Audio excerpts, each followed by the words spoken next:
নমস্কার, আমি সুকুমার রায়ের কবিতা বলছি। ও কবিতার নাম গোপচুরি। হেড অফিসের বড় বাবু লোকটি বড় শান্ত, তার যেমন মাথার ব্যামো কেউ কখনো জানতো? দিব্যি ছিবের কোসমে চলে চেয়ারখানে চেপে, একলা বসে ঝিমঝিমিয়ে হঠাৎ গেলেন খেপে। আটকে উঠে হাত পা ছড়ে চকটি করে গোল, হঠাৎ বলে গেলুম গেলুম আমায় ধরে তোল। তাই শুনে কেউ বুদ্ধি ডাকে, কেউ বা আঁকে পুলিশ, কেউ বা বলে কামড়ে দেবে সাবধানে যে তুলিস। ব্যস্ত সবাই এদিক ওদিক করছে ঘোরাঘুরি। বাবু হাঁকেন, ওরে আমার গোপ গিয়েছে চুরি।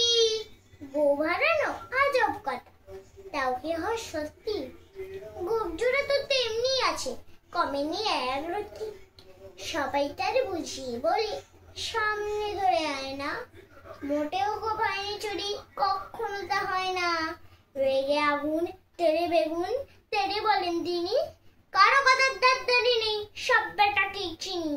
নোংরা ঝাঁটা খ্যাংরা ঝাঁটা বিচ্ছিরি আর ময়লা, এমন গুপ্ত রাখতে জানি শ্যামবাবুদের গয়লা।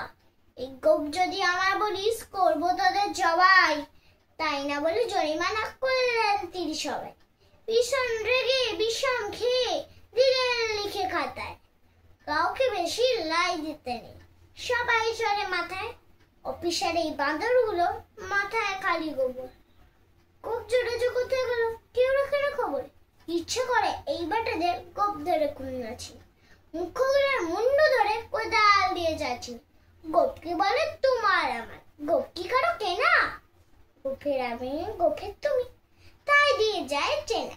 গোপের আমি গোপের তুমি, তাই দিয়ে যায় চেনা। বাহ।